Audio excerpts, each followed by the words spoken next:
नमस्कार। जन प्रस्ताव के दूसरे अंक में आपका स्वागत है।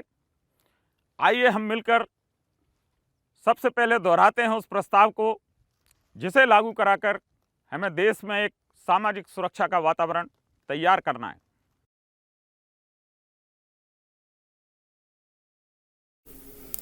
हम भारत के लोग संविधान में प्रदत्त समानता के अधिकार के आधार पर शासन से यह मांग करते हैं कि जघन्य अपराधों अर्थात हत्या, अपहरण और दुष्कर्म से पीड़ित प्रत्येक नागरिक को त्वरित और उचित न्याय दिलाने तथा ऐसे अपराधों की रोकथाम हेतु जघन्य अपराधों की सभी घटनाओं की जांच के लिए एक पृथक, आधुनिक, स्वतंत्र और सक्षम एजेंसी का गठन किया जाए, जिस प्रकार एनआईए, एटीएस और सीबीआई का किया गया है। हमने पहले अंक में कई बिंदुओं के आधार पर एक नई एजेंसी के गठन की मांग की थी। आगे के अंकों में हम उन बिंदुओं पर थोड़ा विस्तार से जाएंगे, उसकी समीक्षा करेंगे। इस अंक में हम बात करते हैं हत्या की घटनाओं पर। रोज समाचार पत्रों में हम इस प्रकार की घटनाएं पढ़ते हैं। कुछ लोग उसको नजरअंदाज भी कर देते हैं, लेकिन क्या आप जानते हैं कि वास्तव में जो हत्या की घटनाएं होती हैं वो इससे बहुत ज्यादा हैं। सरकारी आंकड़े ये बताते हैं कि देश में प्रतिदिन 80 घटनाएं होती हैं औसतन हत्या की, अर्थात हर 18 मिनट में एक घटना। अब कई लोग इतनी बड़ी संख्या को भी सहज रूप से ले सकते हैं कि हम एक बहुत बड़े देश हैं, बहुत ज़्यादा आबादी है और वो आबादी बहुत सघन है, आर्थिक रूप से बहुत विषमताएं हैं और सामाजिक धार्मिक विविधताओं वाला देश है, जिस वजह से ऐसी घटनाएं होती हैं। पर वास्तव में ऐसा नहीं है। हाँ, कुछ घटनाएं इन कारणों से भी होती हैं और इन घटनाओं को भी, इन पर कोई प्रतिरोध की भावना न पैदा हो, प्रतिशोध की भावना पैदा न हो, कोई सामाजिक, जातीय या धार्मिक संघर्ष पैदा न हो, इस वजह से भी ऐसी घटनाओं के अपराधियों को भी तुरंत पहचान करके उनको सजा दिलाने का काम होना चाहिए,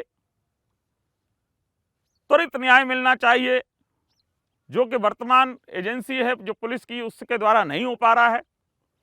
लेकिन जो ज्यादातर घटनाएं हैं वो तो संगठित गिरोहों द्वारा या अपने आप को स्वयंभू माफिया घोषित कर चुके लोगों द्वारा समाज में या किसी वर्ग विशेष में भय पैदा करने, आतंक पैदा करने के लिए होती हैं।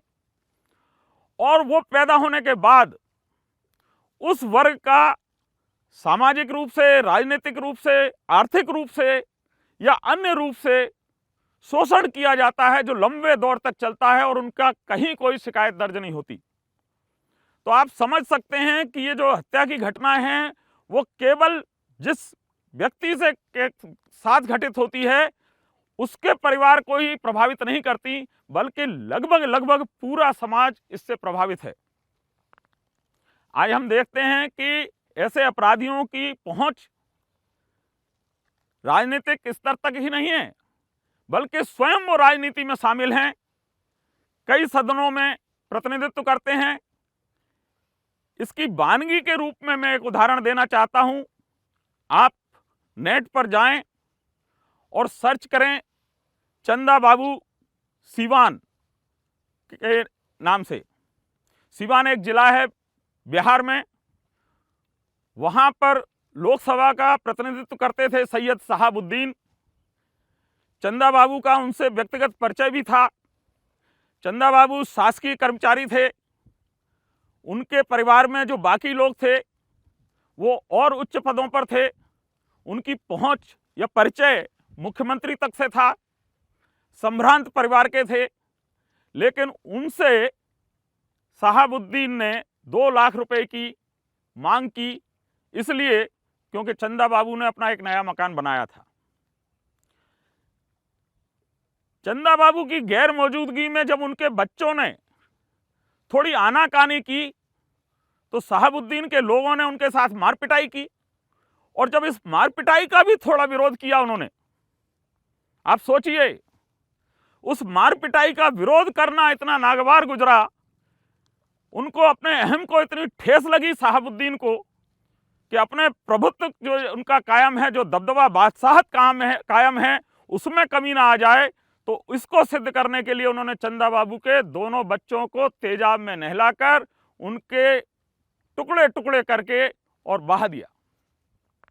इतनी भीभत्स, इतनी बड़ी घटना, लेकिन क्या आतंक रहा होगा शहाबुद्दीन का कि इस घटना के विरोध में किसी संगठन ने, किसी ग्रुप ने ऐसा आंदोलन नहीं किया, इस घटना का कोई गवाह न मिला। केवल उनका जो तीसरा बेटा जो बचा था, उसने अपने दोनों भाइयों की मौत का विरोध किया। उसको कई तरीके से दबाव डाला गया, प्रलोभन दिया गया, लेकिन उसकी आत्मा ने यह गवारा नहीं किया कि अपने दो भाइयों की मौत का सौदा करे। उसने गवाही दी, हालांकि इसके लिए उसको घर छोड़ना पड़ा, गुमनामी में या भटकते हुए रहना पड़ा, लेकिन उसकी गवाही हो गई।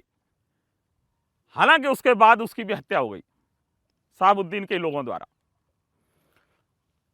धन्य हैं वो पुलिसकर्मी जिन्होंने पता नहीं कितने दबाव को झेलते हुए या कितनी इससे कीमत चुकाते हुए ये केस दर्ज किया होगा। वो मीडिया के लोग धन्य हैं जिन्होंने उस समय सुर्खी बनाकर प्रशासन पर यह दबाव बनाया होगा प्रकरण को दर्ज करने का। न्यायपालिका धन्य है कि जिसने अंततः उस गवाही को मानते हुए पूरे केस की जांच करते हुए उस शहाबुद्दीन को, जो कि एक बार केंद्रीय मंत्रिमंडल में मंत्री बनते बनते रह गया था न्याय प्रक्रिया की वजह से, उसको आजीवन कारावास की सजा हो गई। चंदा बाबू को इसकी क्या कीमत चुकानी पड़ी, ये आप जब देखेंगे तो सिहर उठेंगे। उनके जो बड़े भाई ने जिस इस प्रकरण में उनकी मदद की, उनको इतना सताया गया कि उनको बिहार छोड़ के बंबई जाना पड़ा, और बॉम्बे में भी कुछ दिनों बाद उनकी हार्ट अटैक से मृत्यु हो गई। चंदा बाबू भी कुछ महीने पहले हमारे बीच नहीं रहे। उनको हमारा ये जन प्रस्ताव की टीम श्रद्धांजलि देती है। आज अगर वो होते तो हम उनको इस आंदोलन में नेतृत्व करने को कहते, लेकिन आप समझ सकते हैं कि देश में ऐसे कई सीवान होंगे, कई शहाबुद्दीन होंगे, लेकिन चंदा बाबू दोबारा शायद ही हों जो इतना विरोध कर सकें, इस हद तक इस लड़ाई को अंजाम दे सकें। एक और उदाहरण वर्तमान का दे सकता हूं मैं। पश्चिम बंगाल में चुनाव चल रहे हैं। पश्चिम बंगाल में पिछले 1.5-2 साल से जो एक माहौल पैदा हुआ है और जो उससे लग रहा है कि सत्ता परिवर्तन हो सकती है, केवल इस आशंका के चलते वहां राजनीतिक संघर्ष की स्थिति है, राजनीतिक अराजकता की स्थिति है। भारतीय जनता पार्टी के राष्ट्रीय अध्यक्ष जेपी नड्डा जी ने यह स्वीकार किया है कि उनके लगभग 100 पदाधिकारियों की इस दौरान मृत्यु हुई है, जिनका उन्होंने खुद तर्पण किया है, और 300 से 350 के बीच आम कार्यकर्ताओं और समर्थकों की हत्या हुई है। आप समझ सकते हैं, केवल एक राजनीतिक विरासत को बचाने के लिए जहां इतनी हत्याएं हों, इतनी अराजकता हो, उनके शासनकाल में प्रशासन की स्थिति क्या होगी, कैसे उनके अधीन में जो शासकीय कर्मचारी अधिकारी हैं वो अपना काम ठीक से कर पाते होंगे, कैसे लोग अपना काम धंधा व्यापार करते होंगे, कैसे आम जीवन में सुरक्षित रहते होंगे, इसकी कल्पना की जा सकती है। इतना ही नहीं, अब उनकी पार्टी से जो लोग छोड़कर और भारतीय जनता पार्टी को ज्वाइन कर रहे हैं, उनके घर हमले हो रहे हैं, और ये हमले ईंट पत्थर या डंडे से नहीं हो रहे, बम फेंके जा रहे हैं। उनके यहां बमों से हमला होता है। और यही कारण है कि राजीव बनर्जी, जो अभी कुछ दिन पूर्व तृणमूल कांग्रेस छोड़कर भाजपा में शामिल हुए हैं, 8-9 सालों से जो मंत्री थे, उनके भाजपा में शामिल होने पर उनको तत्काल Z+ की सुरक्षा देनी पड़ी। Z+ की सुरक्षा देने की कार्रवाई इतनी लंबी होती है, लेकिन उनको तत्काल ये सुरक्षा दी गई। इससे आप अंदाज लगा सकते हैं कि जब इतने बड़े स्तर के राजनेता को अपनी स्वेच्छा से पार्टी चयन करने का अधिकार नहीं है, उन पर इतना दबाव है, तो जिस दौरान वो सरकार में शामिल रहे होंगे इन तत्वों के कितने दबाव में रहे होंगे ये समझा जा सकता है। और अगर राजनीति में इतना दबाव है तो प्रशासन में कितना दबाव होगा, वो लोग कैसी विषम परिस्थितियों में अपना काम करते होंगे, आम जनता की तो बात ही छोड़ दीजिए। इसलिए मेरा कहना है कि पूरे देश में एक सामाजिक सुरक्षा के वातावरण की बहुत आवश्यकता है, अति शीघ्र आवश्यकता है, वरना हो सकता है कि हम एक समृद्धशाली विकसित देश बन जाएं लेकिन साथ में अराजक भी कहलाएं। क्या हम तैयार हैं ऐसी स्थिति के लिए? क्या हम ऐसे देश के नागरिक बनना चाहते हैं?